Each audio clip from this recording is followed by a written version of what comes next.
Le prix a clôturé sous les 6500 $.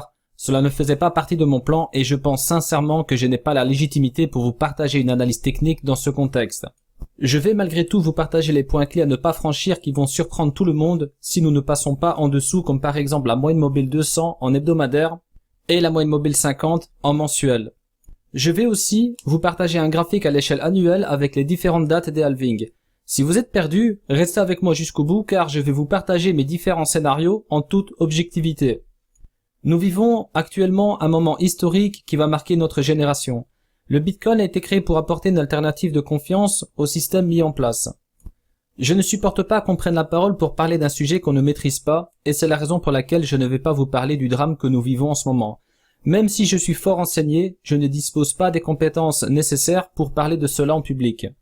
Je vais en revanche vous parler du Bitcoin et je pense que je vais en surprendre quelques-uns. Vous êtes nombreux à penser que le prix va encore énormément descendre. Vu la situation, je comprends votre sentiment général, mais je vais par le biais de cette vidéo vous montrer quels sont les points clés que nous ne devons pas franchir pour atteindre les niveaux que vous avez tous comme cible. Rien n'est encore perdu pour le Bitcoin, cela peut remonter aussi vite que c'est descendu et je vais vous expliquer tout cela en détail dans cette vidéo. Je tiens tout d'abord à être clair et honnête avec vous.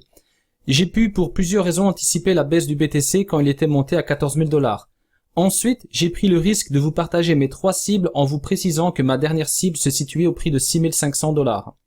Mon plan s'est déroulé à merveille jusqu'au dernier crash en date du 12 mars 2020.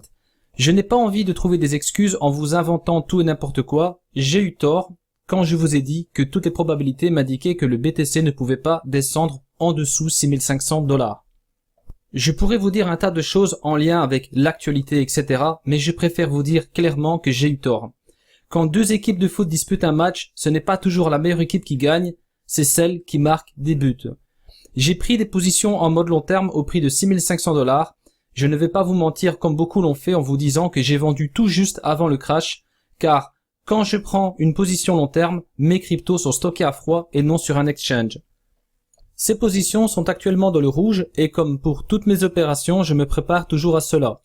Et je suis prêt à attendre des mois ou des années pour générer une énorme plus-value sur ces dernières positions.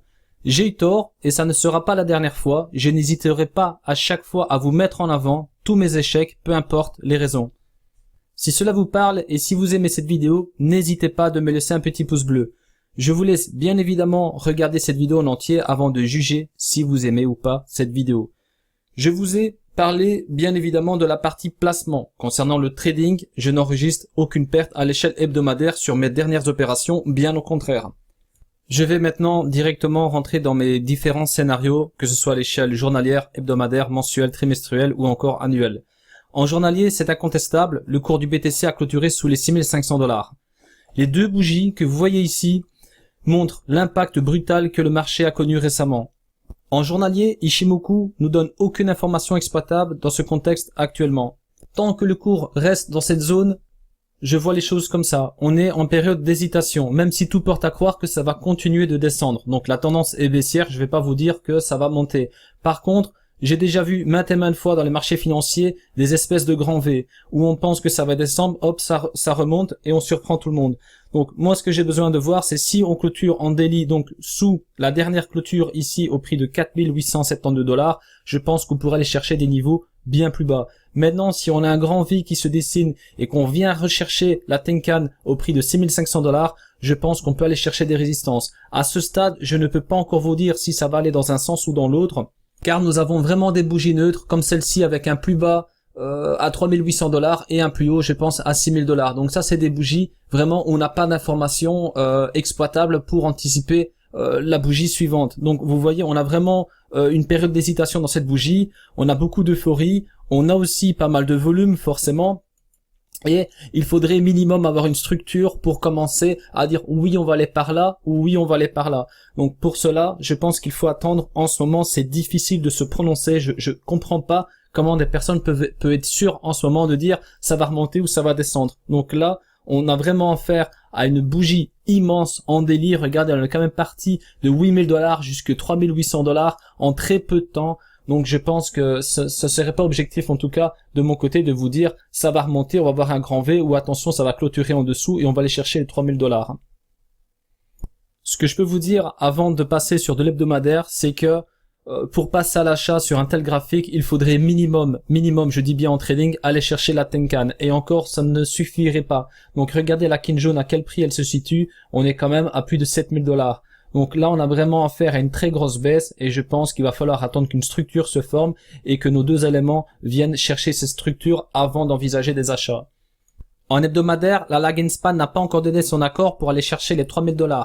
Tant que nous la voyons dans le nuage, nous n'avons pas la confirmation pour aller plus bas que 4800 $. Donc, moi, pour l'instant, ce que je vois, c'est qu'elle a légèrement percé la droite. Donc, on a besoin aussi d'avoir la clôture de cette bougie.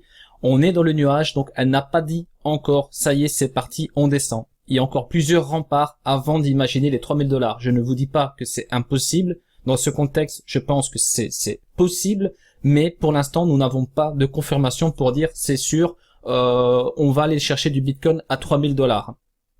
Me concernant par rapport à mon fuseau horaire, à 1h du matin, je vais avoir beaucoup plus d'informations pour envisager toute la semaine prochaine. Si nous clôturons sous les 4800 $, la baisse va continuer pendant des semaines. Donc je parle de cette zone. Si nous clôturons cette bougie ici, je pense que oui, on pourrait aller chercher encore des plus bas. Si nous clôturons dans cette zone où le cours se situe actuellement, tout est encore jouable, mais il faudra être patient.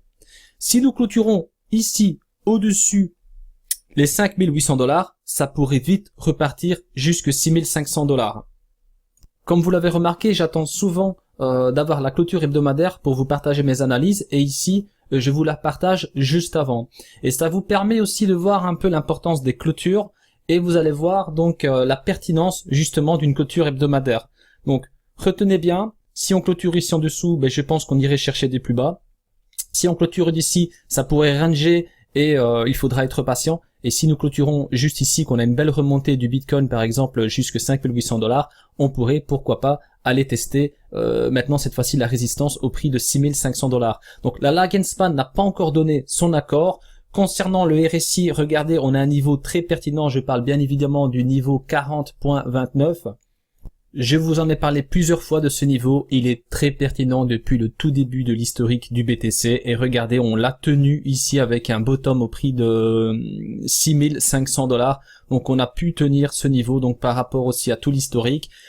Alors maintenant, si on passe sous ce niveau, si on n'a pas une remontée du BTC avant la clôture, regardez, on pourrait là, oui, avoir une purge et aller chercher des niveaux plus bas comme nous l'avons eu ici. Donc et il faudra de nouveau repasser au-dessus ce niveau comme nous l'avons fait ici pour enfin repartir sur des plus hauts. J'attire aussi votre attention sur la moyenne mobile 200. Elle se situe exactement au prix de 5500 $. Je ne vous fais pas un dessin si le cours clôture en dessous.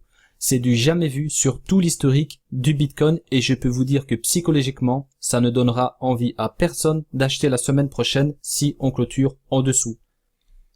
Pour l'instant, vous remarquez qu'on est pile poil dessus, c'est déjà arrivé, regardez la mèche ici, donc on a déjà eu des mèches qui ont percé cette moyenne mobile, même ici très légèrement lors du précédent bottom, ou plutôt du bottom du mois de décembre 2018, donc tout est encore possible, on a besoin en tout cas pour cette clôture de rester au-dessus cette moyenne mobile pour garder encore de l'espoir. Je vous ai parlé énormément du niveau RSI 26.87, notamment en hiver 2018. Alors celui-ci a été respecté 2 fois avec un bottom ici et encore ici. Alors nous avons encore un peu de marge pour aller chercher ce niveau, mais nous n'en avons pas par rapport à la moyenne mobile 200 en hebdomadaire. Nous avons aussi une magnifique percée de la moyenne mobile 50 en mensuel. Celle-ci n'a jamais été franchie sur tout l'historique du Bitcoin. Il faudra attendre 2 semaines pour savoir si nous allons garder ce niveau ou pas. Elle se situe exactement pour l'instant au prix de 5100 $. Le mensuel est plus fort que l'hebdomadaire, donc si nous perdons la moyenne mobile 200 en hebdomadaire, nous avons encore un dernier rempart avec la moyenne mobile 50 en mensuel. Mais je vous le dis franchement, vaut mieux garder les niveaux hebdomadaires aussi. On ne peut qu'admirer la pertinence d'Ichimoku Kimkoyo. Le cours épouse parfaitement la Kijun et la Tenkan. D'ailleurs, je tiens à faire une petite parenthèse sur la prestation de Karen lors du séminaire que j'ai organisé avec elle. Elle nous a tout simplement tous impressionnés. Elle a parlé pendant presque 8 heures de tout son savoir-faire avec cet indicateur. J'ai moi-même appris énormément de choses, notamment la projection de plusieurs nuages qui apportent une énorme pertinence à cet indicateur. Par exemple ici, on a une base, ça range. Pourquoi ça range ici? Regardez, j'ajoute le nuage daily et on remarque clairement qu'on essaye d'aller chercher le nuage et boum, ça retombe. J'ai un grand respect pour cette grande dame qui sait exactement de quoi elle parle. C'est très rare, croyez-moi. Alors, on remarque que la lag and span ici en 2013, elle est passée à travers le cours. Elle passe comme par hasard pile poil sous cette mèche. Elle remonte, elle repasse encore sous cette mèche. Elle vient chercher un passage faible ici entre deux bougies et c'est reparti. Elle a son pullback sur la Kijun et c'est reparti. On est parti dans une euphorie.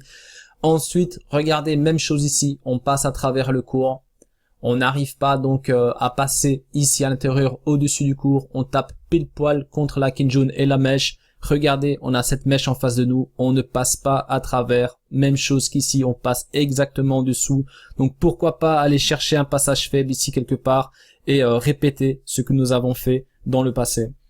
Ce n'est qu'un scénario, mais pourquoi pas encore une fois. Alors par rapport à la Kijun, souvenez-vous, tout le monde crie au vainqueur ici et je vous avais dit attention à l'importance des clôtures mensuelles. On a clôturé pile poil sous la Kijun, donc ça ce n'est pas un hasard. Alors ce qui est intéressant maintenant avec cette bougie, c'est que la Kijun et la Tenkan descendent sur des niveaux inférieurs.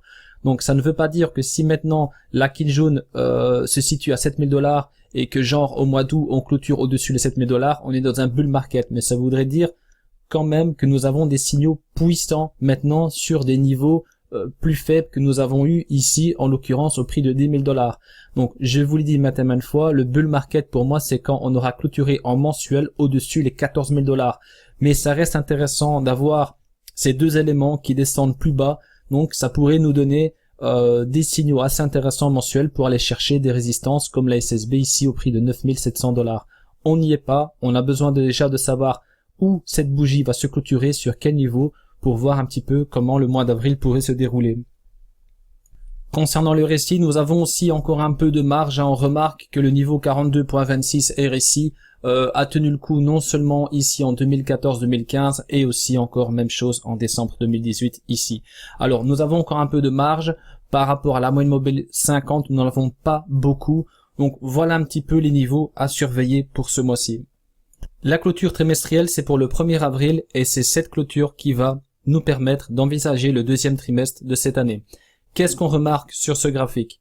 Le premier halving, c'était en novembre 2012. Regardez le trimestre suivant. Ensuite, le deuxième halving, c'était, si je me trompe pas, en juillet 2016. Regardez le trimestre suivant, nous avons eu clairement la confirmation de partir sur un bull market avec un magnifique pullback à 737 $. Alors, on remarque que les deux précédents halvings ont permis au Bitcoin de franchir à 2 reprises son précédent plus haut historique. Alors, regardez par exemple ici, on vient donc péter le plus haut historique, donc au prix de 15 $ à l'époque. Voilà, c'était 15 $ le Bitcoin en 2011. Donc on pète ce niveau au trimestre suivant, donc par rapport au halving. Donc ça ne s'est pas fait sur le même trimestre, on pète ce niveau. Et regardez, même chose, ici c'était donc la période du halving et on pète le niveau juste après. Ça n'a pas empêché le Bitcoin ensuite, regardez, de passer de 1400 $ à 700 $. Donc on a eu des purges dans le passé. Donc même dans un bull market, nous avons un Bitcoin très volatile. Donc c'est vrai qu'ici on a aussi un Bitcoin qui est passé de 10 000 à, on va dire, 3800 $. Donc c'est vraiment énorme sur une bougie, hein, quand même, c'est vraiment énorme. Mais regardez, on a quand même fait un divisé par 2 ici avec 1400 à presque 700 $. Il est vrai que nous vivons une page de l'histoire assez importante pour les débuts de cette décennie. Mais est-ce que nous avons aujourd'hui un BTC à 700 $? Non, et c'est la raison pour laquelle je ne baisse pas les bras. Cette bougie représente le trimestre juste avant le halving. Est-ce que le prochain trimestre va exploser le plus haut historique comme nous l'avons fait 2 fois ici dans le passé? Sincèrement, vu le contexte, je ne pense pas, mais si nous regardons le BTC à l'échelle annuelle, nous pouvons voir les choses autrement, mais avant cela, je vais terminer sur ce graphique avec le RSI. On remarque que le niveau 51.20 est un niveau clé aussi par rapport au précédent bottom. Donc on est pile poil dessus et nous n'avons pas de marge du tout pour aller plus bas. Donc voilà un petit peu concernant le récit et je passe maintenant directement sur l'annuel. Voici le graphique du BTC à l'échelle annuelle. Le premier halving, c'était en 2012. Le Bitcoin est passé de 12 $ à 1200 $ en 2013. Le deuxième halving, c'était en 2016. Le Bitcoin est passé de 700 $ à 20 000 $ en 2017. Voici la bougie de 2020. On remarque que c'est toujours la bougie suivante qui a été fortement haussière. Regardez, ici c'était l'année du premier halving. La bougie suivante a été fortement haussière. Donc même chose en 2016, l'année suivante a été fortement haussière. Nous sommes qu'au tout début de cette année et il suffit juste que le BTC soit à plus de 7000 $ en décembre pour que cette bougie ici soit verte. Tout ça pour vous dire que tout est encore possible à ce stade. Ce graphique est clairement haussier sur du long terme. Je ne pourrais pas vous dire cela si nous clôturons cette année par exemple au prix de 1000 $. Tout le monde s'attendait à devenir riche pour 2020. Qui va acheter et qui va vendre? Qui va tenir le coup jusqu'au bout? Nous sommes dans un marché financier où tout est possible et vous ne pouvez être sûr de rien ou sinon ce serait trop facile, mais qui ne prend pas des risques ne gagne rien. Les personnes qui ont acheté ici du Bitcoin à 10 $ ont pris autant de risques que nous. Croyez-moi, on ne pouvait pas dire avec certitude que le BTC allait valoir autant un jour. Et même chose pour les personnes ici. Vous n'imaginez même pas dans quel désespoir ces personnes-là étaient pendant ce bear market. Il y a très peu de personnes qui ont acheté ici au pire moment et qui ont attendu cette bougie-là. Il y en a très peu. La plupart ont abandonné, même ici, tout en bas, au pire moment. Croyez-moi. Concernant l'actualité, personne n'est en mesure de savoir avec certitude comment les choses pourront évoluer, mais je pense que la balle est dans le camp de chacun d'entre nous et que tout va dépendre aussi des différentes décisions que nos dirigeants vont prendre. Soyez forts et prenez soin des gens que vous aimez car chaque journée de votre vie est unique. Ne perdez pas une seconde à critiquer les autres et vivez chaque instant comme si c'était le dernier. Car à l'échelle de l'univers, nous ne vivons même pas un quart de seconde. J'espère que malgré mon manque de légitimité dans ce contexte, mes différentes analyses vous ont plu, et si c'est le cas, n'hésitez pas de me laisser un petit pouce bleu pour m'encourager.